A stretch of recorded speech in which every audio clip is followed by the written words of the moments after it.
চলতি মাসে কয়েকটি লঘুচাপ সহ একটি ঘূর্ণিঝড় সৃষ্টি হবে এমন সতর্কবার্তা দিয়েছিল আবহাওয়া অধিদপ্তর। এ ঘোষণার পর মাসের শুরুতেই একটি লঘুচাপ সৃষ্টি হয়েছিল। আগামী ২৪ ঘন্টার মধ্যে বঙ্গোপসাগরে এবার আরেকটি লঘুচাপের পূর্বাভাস দিয়েছে সংস্থাটি। প্রশ্ন হচ্ছে, এই লঘুচাপটি কোন উপকূলে আঘাত হানবে? বিস্তারিত শেখ ফরিদের রিপোর্টে। বঙ্গোপসাগরে আবারও সৃষ্টি হচ্ছে লঘুচাপ। আগামী ২৪ ঘন্টার মধ্যে এই লঘুচাপ সৃষ্টি হতে পারে বলে জানিয়েছে আবহাওয়া অধিদপ্তর। ১২ নভেম্বর মঙ্গলবার আবহাওয়ার এক বিজ্ঞপ্তিতে এমন তথ্য জানায় সংস্থাটি। বিজ্ঞপ্তিতে বলা হয়েছে, অস্থায়ীভাবে আংশিক মেঘলা আকাশ সহ সারা দেশের আবহাওয়া প্রধানত শুষ্ক থাকতে পারে। এই সময়ে সারা দেশে দিন ও রাতের তাপমাত্রা প্রায় অপরিবর্তিত থাকতে পারে।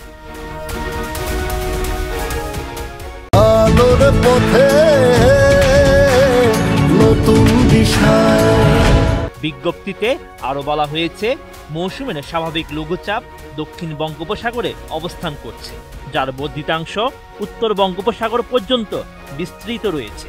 দক্ষিণ পশ্চিম বঙ্গোপসাগর ও তৎসংলগ্ন এলাকায় আগামী ২৪ ঘন্টার মধ্যে এই লঘুচাপ সৃষ্টি হতে পারে। এরপর পরবর্তী ৪৮ ঘন্টায় লঘুচাপটি তামিলনাড়ু ও শ্রীলঙ্কা উপকূলের দিকে অগ্রসর হওয়ার সম্ভাবনা রয়েছে।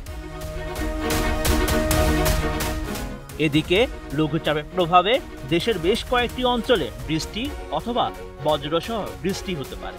সেই সঙ্গে বর্ধিত ৫ দিনে রাতের তাপমাত্রা কমতে পারে। আবহাওয়ার আগামী ৪৮ ঘন্টার অপর এক বিজ্ঞপ্তিতে এমন তথ্য জানানো হয়।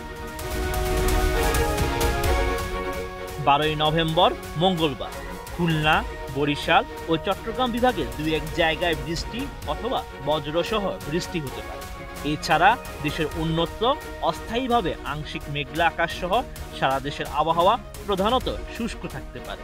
সেই সঙ্গে এই সময়ে সারা দেশে রাতের তাপমাত্রা সামান্য বাড়তে পারে এবং দিনের তাপমাত্রা প্রায় অপরিবর্তিত থাকতে পারে। অন্যদিকে ১৩ নভেম্বর বুধবার অস্থায়ীভাবে আংশিক মেঘলা আকাশ সহ সারা দেশের আবহাওয়া প্রধানত শুষ্ক থাকতে পারে। আর এই সময়ে সারা দেশে রাতের তাপমাত্রা সামান্য কমতে পারে এবং দিনের তাপমাত্রা প্রায় অপরিবর্তিত থাকতে পারে। তবে বর্ধিত ৫ দিনে রাতের তাপমাত্রা কমতে পারে বলেও পূর্বাভাস দিয়েছে আবহাওয়া অধিদপ্তর। শেখ ফরিদ, এটিএন।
অবশেষে ঢাবিতে শেষ হলো স্বাধীনতা পরবর্তী ৮ম ডাকসু নির্বাচন। প্রকাশ হয়েছে ফলাফলও।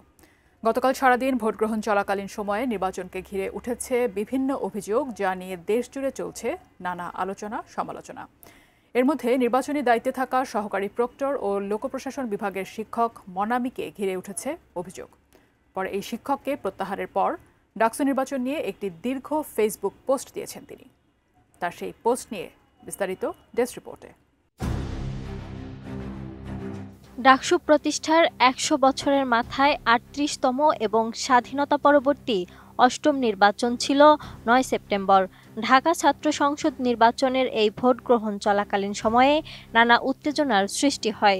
এর মধ্যে আলোচিত একটি বিষয় ছিল সহকারী প্রক্টর ও লোকপ্রশাসন বিভাগের শিক্ষক শেহরিন আমিন মোনামিকে ঘিরে। নির্বাচনের দিন ডাকসুর জিএস পদে ছাত্রদল সমর্থিত প্রার্থী শেখ তানভীর বাড়ি হামিমের সঙ্গে তীব্র বাকবিতণ্ডায় জড়িয়ে পড়েন এই শিক্ষক। এ সময় মোনামি পদত্যাগের হুমকি দিলে হামিম এর পাল্টা জবাব দেন, জানিয়ে সৃষ্টি হয় নানা আলোচনা সমালোচনার। পরে বিষয়টি নিয়ে ছাত্রদলের আরও কিছু নেতাকর্মী উত্তেজিত হয়ে ওঠে। ঘটনার পর নিজের অবস্থান ও কষ্টের কথা সামাজিক যোগাযোগ মাধ্যম ফেসবুকে স্ট্যাটাস দিয়ে তুলে ধরেন মোনামি। বাংলা ও ইংরেজির মিশেলে নিজের ফেসবুক আইডিতে স্ট্যাটাসটি দিয়েছেন আলোচিত এই শিক্ষক। তিনি ছাত্র জনতার গণ অভ্যুত্থানে ভূমিকা রেখেছিলেন। অভ্যুত্থানের সময় সামাজিক যোগাযোগ মাধ্যমে তার একটি বক্তব্য ছড়িয়ে পড়েছিল, যেখানে তিনি শিবিরের মুহি সম্পর্কে ইতিবাচক মন্তব্য করেছিলেন। যেখানে লেখা ছিল, যে শিবির মুহির মতো মানুষ তৈরি করে, আমি নির্দ্বিধায় বলতে পারি যে সেই শিবিরই সবচেয়ে সেরা।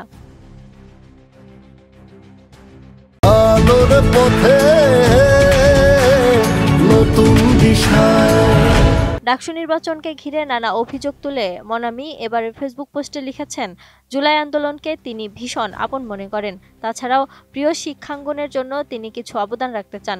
একজন শিক্ষক হিসেবে তার কোনো প্রশাসনিক উচ্চাকাঙ্ক্ষা নেই কোনো রাজনৈতিক উচ্চাকাঙ্ক্ষাও। তবুও প্রিয় শিক্ষাঙ্গনে নেতিবাচক অভিযোগে অভিযুক্ত আর হয়রানির শিকার হওয়ার জন্য দুঃখ প্রকাশ করেন তিনি। ওই ফেসবুক পোস্টে তিনি শিক্ষার্থীদের কাছে প্রশ্ন রেখেছেন, তাকে একাডেমিক কিংবা প্রক্টোরিয়াল ভূমিকায় কখনো কোনো বিতর্কিত কাজ করতে দেখা গেছে কিনা, অথবা কখনো কোনো শিক্ষার্থীর কাছে রাজনৈতিক পরিচয় জানতে চেয়েছেন কিনা। ওই ফেসবুক পোস্টে তার বিরুদ্ধে আনা অভিযোগগুলোকে সম্পূর্ণ অস্বীকার করে নিজেকে নিরপেক্ষ দাবি করেন তিনি। তাছাড়াও কষ্টের কথা জানিয়ে আরও বেশ কিছু অভিযোগ রেখে নিজের প্রত্যাহার সম্পর্কে ভীষণ দুঃখ প্রকাশ করেন মোনামি। সর্বশেষ তিনি লিখেছেন, তিনি ছাত্রলীগকে ভয় করেননি, তিনি কাউকেই ভয় করেন না, কারণ সত্য তার পক্ষে আছে বলেই দাবি তার। শিক্ষার্থীদের প্রতি বিনীত অনুরোধ রেখে ঢাবির ছাত্র সংসদ নির্বাচনকে কোনো স্বার্থান্বেষী মহল দ্বারা নষ্ট হতে না দেওয়ার অনুরোধ রেখেছেন তিনি। Desk report, ATN news.